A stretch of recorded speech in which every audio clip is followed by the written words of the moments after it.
This is just what I needed to tell you. So, Deborah, are you okay if I read what you prepared the other night? Is that all right with you? Okay, so many of you regulars here and friends and others know Deborah here. She has her own, she's the only person with her plaque reserved spot there at the bar. So if she comes in and anybody's sitting in her spot, they have to move. And she is Deborah, and Deborah is a tonsil cancer survivor, and she has a benefit called Faces of HNC, Faces of Head and Neck Cancer. So they just had their recent fundraising event, and I'm just going to read what she prepared here. We do have a bucket up there on the bar for anybody that would like to contribute. I'm pretty sure, is there a QR code on the back? Yes, for those that might like to. Okay, so I'm going to read here. Head neck cancer remains a type of cancer that endures erroneous assumptions from family, friends, and strangers due to ignorance, and so must ward off unfair judgments and are too often ridiculed or ignored. It's popular to assume the person made a lifestyle choice that caused their cancer, and so they must deserve the challenge of overcoming effects of their treatment, which attacks their appearance, their ability to breathe, to eat, to speak. All of the things that make them human being they are. No one, no matter what, deserves cancer.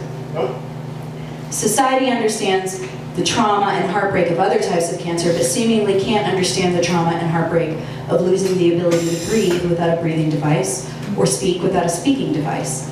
Let's just not talk about the impact of the loss of being able to share a meal with family and friends. Malnutrition often accompanies the life after surviving HNC treatment, which thwarts the healing of radiation and damaged tissues. And most people don't realize the radiation effects of HNC treatment are relentless and ongoing. The only way to halt the effects is to cease living. The effects of treatment takes people who formerly were on the productively contributing end of society spectrum, including paying taxes, and moves them to the opposite end, requiring disability payments in order to survive. An upset of the balance of income and costs right at a time of society is counting on the contributions of this segment of our society. Loss of employment, income, sense of purpose adds to the grief of losing human attributes. Exacerbating the situation is the assumption of strangers that they deserve their fate. Disregard follows.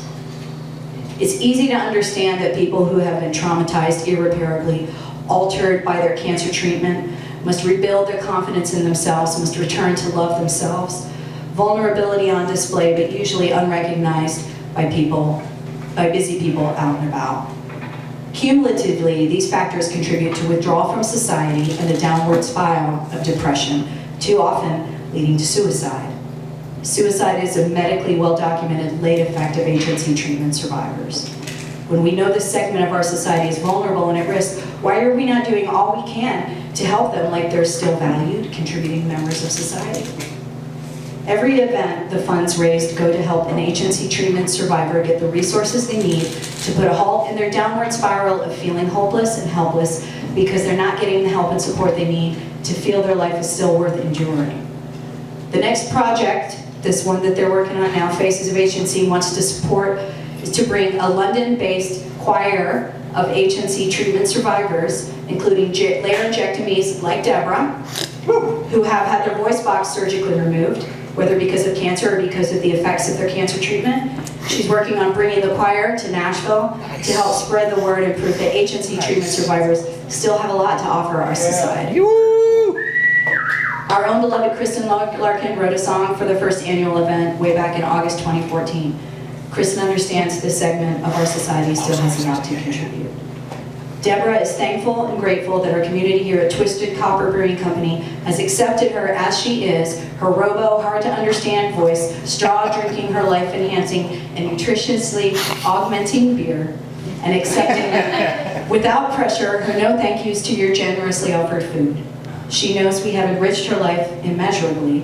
She would like all HNC treatment survivors to be so willingly accepted as the human beings they are, while fully knowing not everyone has her chutzpah to laugh when others may despair and cry. Please go to Faces of HNC on Facebook to learn more. You can scan the QR code there. Thank you for caring.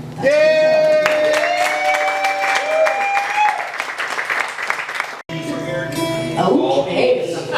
Oh, job. All right. So this is called That's Beautiful. I wrote this for the benefit. Actually got it together the night before the benefit because I was so struggling to like, what am I going to write? Because I always write from personal experience. And luckily I was able to have a moment, and this is what came out. And this is called That's Beautiful.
We are not the pain.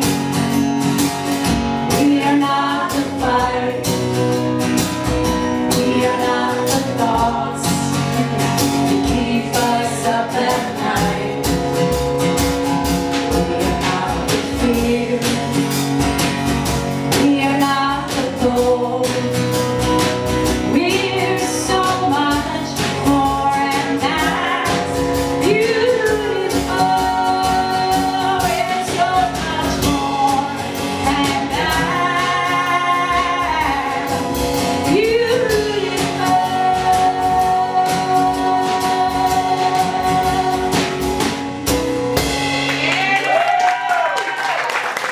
Thank you. And thank you, Deborah, for inspiring that song.